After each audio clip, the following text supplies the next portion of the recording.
You see it? Okay. Welcome. This is ThomasTV, the official launch of the long-awaited YouTube channel.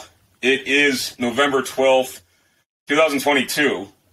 There's many things that grabbed my attention this week in the news cycle. First and foremost, there's the issue of Mr. DeSantis, who I was convinced had no intention of running in 2024, as he's got all the time in the world to try to capture the White House. I mean, I think the guy's 45 years old. Okay, I know he's younger than me, and I realize I'm getting old, but in Beltway time, Beltway years are kind of like dog years in reverse. You know, like the way Kremlin years were, like in the Soviet days. If you're like a 40-year-old man, like that's the equivalent of being a sperm, like on the Beltway.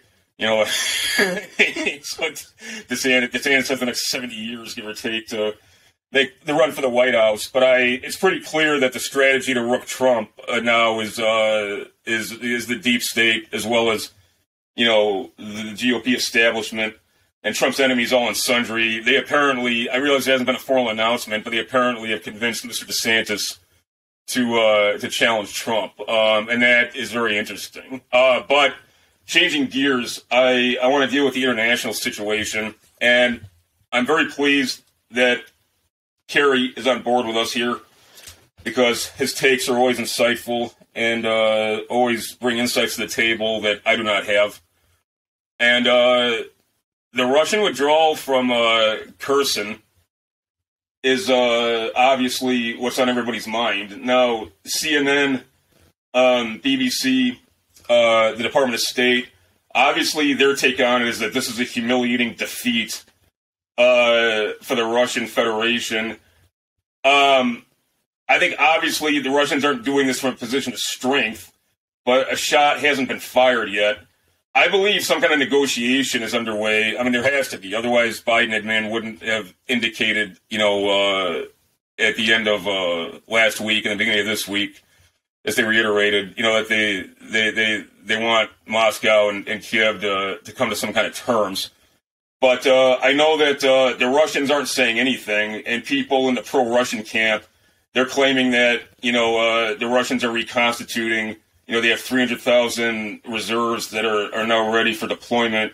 And I guess they're claiming that, you know, that this is a Damocles sword they're holding over Kiev's head. What do you make of this, Kerry? Because neither of those claims really make any sense from, like, either camp. Like, what do you think is really going on there? It's hard to say. I know some people like Arestovich in the Ukraine camp are saying that is all lies and that the Russians are trying to insinuate there was a deal. Right. I don't think it makes them look really good either way. No. Where maybe there was a deal, but I mean, this kind of blows their foot off because it's annexed territory. Right. I mean, this is supposed to be Russian soil after the referendum, so it's not something that you can just walk away from. Yeah, it's very weird, man. I take this as a huge. I mean, it's not. What was that? Just let me insinuate real quick. It's not unheard of. I mean, you know this because you're a combat veteran and you're also a student of 20th century warfare. You know, it's not unprecedented for the Russians to utilize kind of an elastic defense and extremists. You know, and withdraw substantially before large-scale offensive operations. But this doesn't seem to be what's underway, and I don't see how. Obviously, I mean, maybe not so obviously. I'm certainly not a military expert, but just looking at the map and knowing what we do, I assumed that Russia's objective, such that they have a territorial objective, was Odessa. Because that's what wins. That's what wins it for Russia, and I don't see how withdrawing from Kherson, even if it is like a tactical withdrawal, I don't see how that would put them in better footing to assault Odessa, regardless of the state of their forces and whether or not, you know, these reserves that they've been claiming, you know, they are now fit for deployment. You know, even if they are kind of standing ready to conduct offensive operations. But then again, like we talked about, for the last several months, I've never really understood what Russia's overall strategic orientation is here. I mean, they've got to be overextended because, they assaulted with something like 170,000 men. They've always been outnumbered in theater, and Putin, on the one hand, it seems like a question of, politics. I've stated before that Putin almost reminds me of Lyndon Johnson circa 1968, 67, with, utilizing the threat, the implied as well as explicit threat of force, to try and force some kind of political outcome to what essentially is a military quagmire. And maybe it's a question of, okay, Putin is allowing the Ministry of Defense, to go for big objectives, but he's not allowing the forces to be deployed to execute those operations. What do you think? Do you think that Putin's overall? I say Putin. Not I think the plan they had was so. Yeah, I think they had enough guys if they used them better. When you look at the invasion, how they invade on such a wide, there's no real axis of attack. It's just they're just conglomerating from every direction. Right. And people would say, oh, there's a different kind of warfare the Russians are fighting, but it hasn't worked out, that kind of style. And no. As far as, I agree that they would have needed to hit where they were, go full force to landlock the country with Odessa, but there's no way to pull it off now. No. That's a pretty strong river right there. Right. That they've retreated across. Well, it's also they're not coming back. Yeah. We've talked before. Obviously, you've got. I'm not trying to put you on the spot, but you have some insight into this because you were there. We talked about the Rumsfeld kind of strategic doctrine of a small footprint, the ability to deploy concentrated firepower, with limited forces, and with very ideally, or at least so the theory goes, very very high mobility. Now, in a place like Iraq's not some tiny country or something, but it's not massive like Ukraine. Even if a quote small footprint approach was appropriate, vis-a-vis the opposing force and what and the mission orientation being to impose attrition to deprive Ukraine of its ability to make war in lieu of capturing territorial objectives. Just the sheer size of Ukraine, I don't really see how you can. I don't really see how the Russians could accomplish their objectives with a skeleton crew, proverbially speaking. Even if they're even if their notion was correct that they did not need to go in heavy, as it were. So it's very very strange. I think with a small crew you can go far. You just need to go fast and you need to go hard. Right. And if you're not doing that, you're just. Especially now, I don't think defensive lines are that valuable where they can be plotted out from a satellite and, you could deliver precision munitions on, you don't want to really defend a lot of territory where those defensive positions are just going to get picked off and take high attrition. You want to move very fast. And then I think there's a few different routes they could have taken, but they would have needed to pick one. And I think that's where Rumsfeld succeeded in Iraq. Because it was just a straight drive. We're going to just go straight to Baghdad and plow everything. And it's, we're not going to pause or do a thing. We're just going to, unrelenting force. Nothing will stand in our way. If civilians have to, they're going to melt away in our path. That was kind of what they saw. You bomb super heavy, you hit super hard, and you move. The Russians are not doing that. Rumsfeld read Manstein's memoirs, it seems. No lie, I'm not just being funny. What else is No, he did. Yeah. No, yeah. Especially that generation of Pentagon guys and Rumsfeld flew. He was an F4 driver. The guy, he wasn't in action, but he did have some military experience. He wasn't just he wasn't just some Yale man or something who decided that he had grand ideas on how to fight and win wars. I mean, I'm not trying to equate Rumsfeld in people's minds and memories. It's just I thought it warranted mention. I think that was a lot of the tact that they went with. Even calling the war a special military operation, right, is very much like that's the way Rumsfeld tried to present things.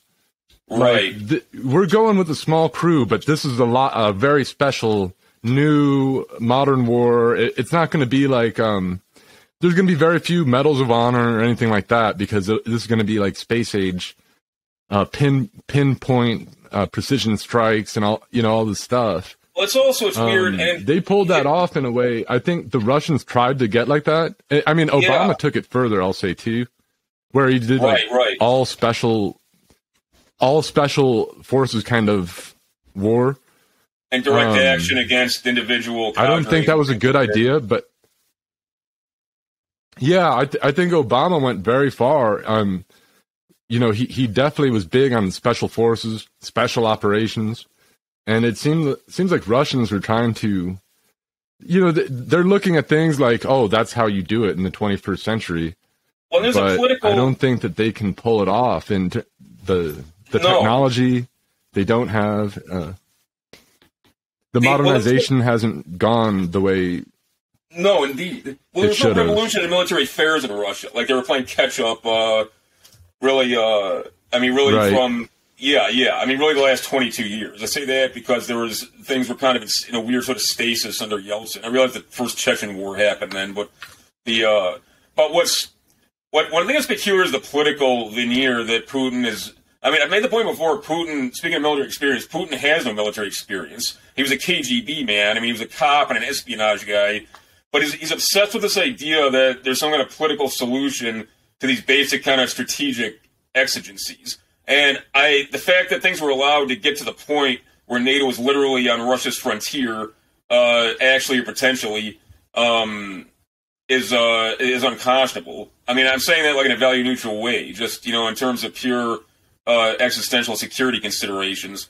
But what's weird about it is that, it's not just a strategic orientation of, the small footprint and trying to abide kind of what the Russians probably view as, the kind of 21st century way of war, borrowing from the Pentagon of 2003 to 2011. But the Russians from jump, they've been saying like, oh, we're not at war with Ukraine. There's extremist elements here who are terrorists. They're threatening our people in the Donbass, and they're kind of inviting the enemy into their territory to threaten us. I mean, for better or worse, Russia is at war with Ukraine.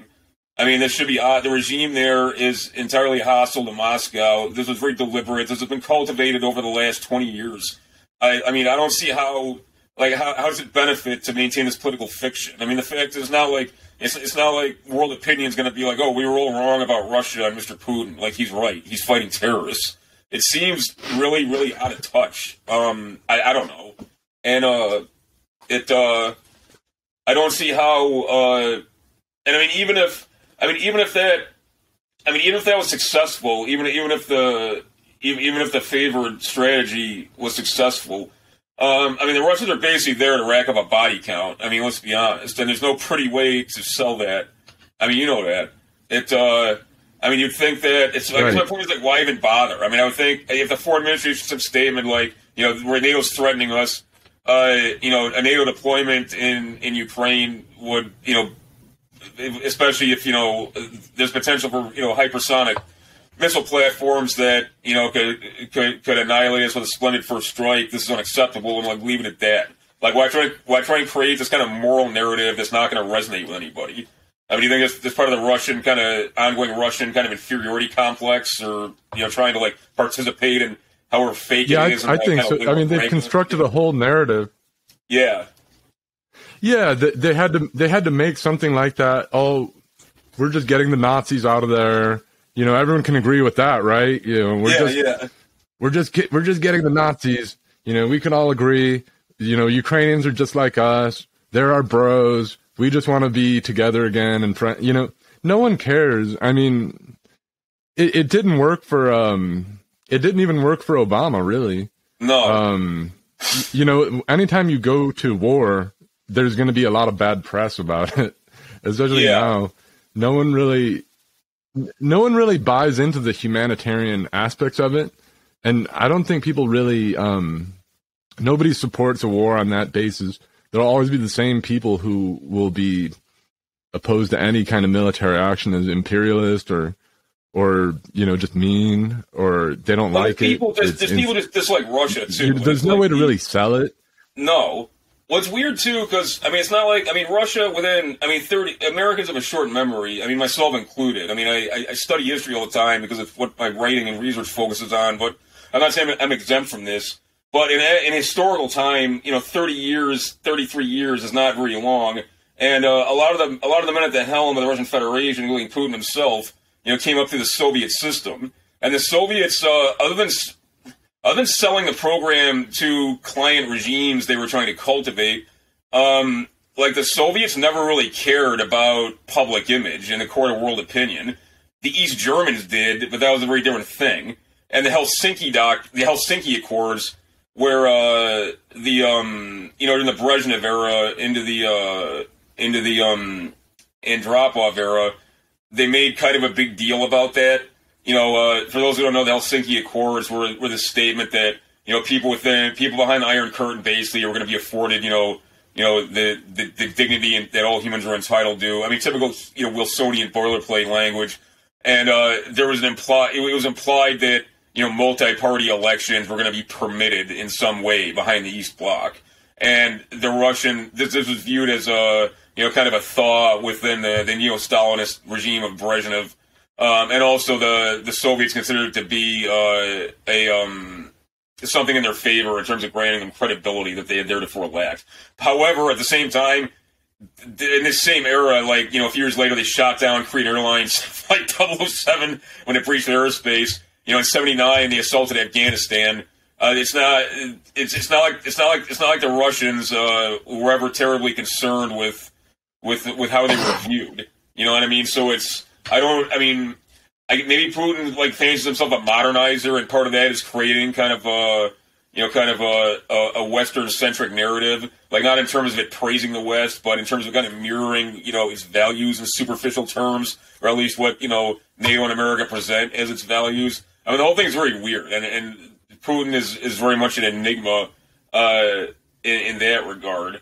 But that kind of allows us to get into what I wanted to ask you also, and I got into some of this with Joel Davis, and I'll qualify it to you the same way to him. I realized neither you nor I is some kind of expert in the Byzantine goings on of the Russian state.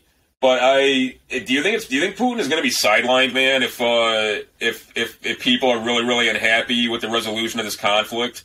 I can't see him being just removed from office. But do you think he might just become like a front man, and the real power behind the throne might be a constellation of people from the security state and kind of entrenched policy advisors who've developed some kind of quorum in opposition to what they view as Putin's incompetence as a warlord? What's your take on that? Do you have one? It could happen. I try not to speculate too much, just because for me, it's up to who knows what the Russians will do. Right. To me, I think Putin is in control in a big way. I don't know if he can be, if there's anyone to sideline him. I think he has a grip on it. I think that the people under him are underperforming. I think that's been one of his biggest problems. I don't necessarily think that he's incompetent at all, except that maybe other people, the people who he's surrounded himself with, are not. Right. I think probably he's surrounded himself with people who aren't going to sideline him. I think I'll say that. Right. If nothing else. Well, but I do think Russia has. Let me qualify what I said about Putin in my criticism of him. I actually think Putin is one of the most significant. He's definitely the most significant figure on the world stage in the 21st century. Okay, and I think what he presided over is nothing short of miraculous in terms of repairing the internal situation of the Russian Federation. That truly is remarkable. As a warlord, however, I think he's woefully lacking. And I mean, like I said, when it became clear, I mean, realistically, the NATO's intention, I mean, NATO/America, their intentions for the Russian Federation became clear in 1999. With the assault on Serbia. If there's any doubt in anybody's mind, in 2008, with the attempt to to bring Georgia into the NATO fold, should have clarified any remaining doubt in anybody's mind. And then in 2014, that's when there was the NATO summit in Bucharest, where the declaration was made that Ukraine was going to be fast tracked to NATO membership, as soon as affairs of government were in order, such that Ukraine was declared to be given a seal of approval as a democracy or whatever. Okay, I mean, which is obviously a ridiculous language that doesn't actually mean anything, but Moscow issued a statement in no uncertain terms that was unacceptable. Okay, but I mean, what was the follow through? There was these kinds of strange shenanigans with targeting pro-Western lackeys, who were seeking to capture the executive branch of government in Kiev. There's a lot of saber rattling. There's a low intensity ongoing conflict in Donbass. I mean, it certainly wasn't low intensity to the people there, but I mean, in terms of, in absolute terms. But the fact is, a line in the sand requires more than just words, and it requires more than just, legerdemain and secret, and secretive operations, aimed at sabotaging the enemy's ambitions. I mean, there's got to be some kind of above-board action by, what was once known as the strength of a gesture. And I guess that's what surprises me. Now, the rebuttal of that, people, is that, the Russians weren't capable of that. And we're not talking about Russia deploying halfway around the world. We're talking about them deploying several hundred miles from the fucking capital. I mean, this is not, it would not have taken much to extend the operation, during the annexation of the Crimea, under auspices of, protecting, the Russian minority in Donbass from further violence or whatever. And that was before Ukraine had these forces in being that had been beefed up and trained by NATO and things. And yeah, that would have been provocative. Yeah, it would have caused, a localized crisis possibly. And yeah, it might have led to shots fired, between NATO elements and the armed forces of the Russian Federation. But frankly, the potential for escalation then would have been far less than now, and Russia would have definitely had the upper hand in material terms. I mean, I don't know, does that make any sense to you, or do you think I'm totally off base? I think it does make sense, whether or not they felt that their military was prepared to do, but it definitely seemed more opportune at the time, especially around that time. You had other people were focused on other, a lot of people don't remember a lot of the including myself, because there was a lot of the war with ISIS was all that really tying up the West.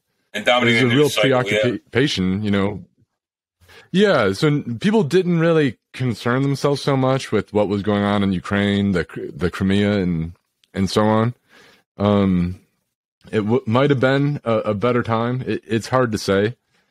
I don't know if their military significantly improved. Definitely they got more experience in Syria, and right. You see that, but they might have just felt like it's a Pandora's box that they weren't too sure what it was going to look like.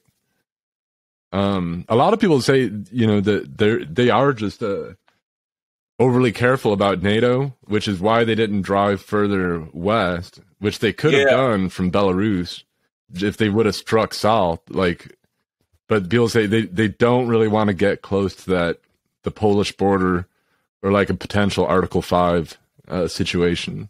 Right. They might be overly careful on that because I guess that's just it. Yeah, it's caution. I mean, they sometimes Russians will act like NATO's kind of trying real, like, is very maybe more aggressive than it really is. I think we can kind of see like NATO is kind of a joke, like, you know, like it's not just chomping at the bit for a fight necessarily. Yeah, nor particularly prepared, you know, for really general like war and even localized to Ukraine. I think you're absolutely right. The Russians are like. They're acting like, you know, they're proverbial. They're acting like they're walking through a proverbial minefield at all times, or something. And I mean, yeah, there's times when that's warranted, but frankly, well, I mean, that's what the traditional kind of cliche is that the Prussians and the Germans jump the gun, and that, you know, the Russians always wait too long. I mean, these things don't emerge. These kinds of cliches don't emerge for no reason, you know, out of nowhere. I mean, I think there's a lot to that, particularly in the case of the Russians. But finally, what if any? And we'll wrap up on this kind of final point of interest. What if any? What if any impact is the foreign policy situation, and specifically Russia? What if any impact is that going to have on the Republican primary? I mean, it's clear that, you know, whether it's Trump or DeSantis, you know, whoever the Republican nominee is going to be the next president. I mean, do you think that's going to come to bear in policy debates? You know, like, you know, Biden was too soft on the issue of Russia. Like, we've got to really, you know, we've got to really stick it to Ivan and, you know, and treat this like, you know, like a situation that could escalated to general war. Do you think that they're going to strike kind of a superficial America First posture, which they have absolutely no intention of following through on, but, you know, just to kind of like woo the voters? Like, or do you think it's going to have no impact whatsoever? I mean, they tried a little bit of that with, you know, these last elections, where the Republicans did kind of take sort of a, hey, we're giving too much money to Ukraine sort of thing. Right. And you saw some of that. It didn't necessarily turn into, you know, I think a lot of times Republicans do act like they're very aggressive. You know, they want war, but in this case, the tack they took seemed to have been that we're giving too much money to Ukraine. I don't know if it necessarily generated into an even noticeable issue. I think most people didn't really notice. That's the same as far as their politics. In 2 years from now, yeah. The Republicans, it's hard to tell. They're always more foreign policy focused, at least in terms of their rhetoric. But what's interesting to me is that, you know, obviously the neocon establishment, which is entirely behind DeSantis, and people who claim otherwise are not being realistic. Okay, they've been chomping at the bit for some kind of war with Russia for a long time. I mean, by proxy, I mean. But they've wanted this escalation that they now have for years and years. At the same time, that doesn't really resonate with voters, or the voters they want to capture. And this crusade against Russia has been so characterized in the kind of by the kind of ideological fetishes of the left. You know, trying to cast Putin as some kind of reactionary fascist who's, you know, like not nice to gay people, and who, you know, is trying to present has come to represent some kind of obstacle, you know, to the liberation of the world's people from, you know, the oppression of tradition and, you know, and Christianity and vestigial, you know, deep cultural practices and things. So maybe Republican strategists don't look that deeply into the narratives that they confabulate. But yeah, I noticed that too. It was interesting that it was kind of a point that was hammered home in the final kind of weeks of midterm campaigning. And yeah, the focus of it was entirely like, you know, we're being entirely too generous in these aid packages to Ukraine. But that about wraps up what I wanted to cover. I'm ecstatic that we finally launched the channel. We're we're going to be dropping these sit reps moving forward in the next coming weeks. Gradually, as our content is going to emerge here on the regular. This is longer than most of the sit reps are going to be, but I would like to once a week drop about, a 20, 30-minute episode. There's just kind of like a roundup of issues of the preceding week. And then probably every 48 hours or so, drop a 2 to 5 minute world sit rep on the strategic situation. And thank you, Carrie, for joining me here. If it was not for you and the rest of our team makes this possible, like, none of this shit would get done. I certainly wouldn't be getting it done on my own, either on the production side or in terms of the substantive content. Nobody wants to hear me talk to myself. I don't even like talking to myself for company. But stay up, people. We will see you in a week. Right on.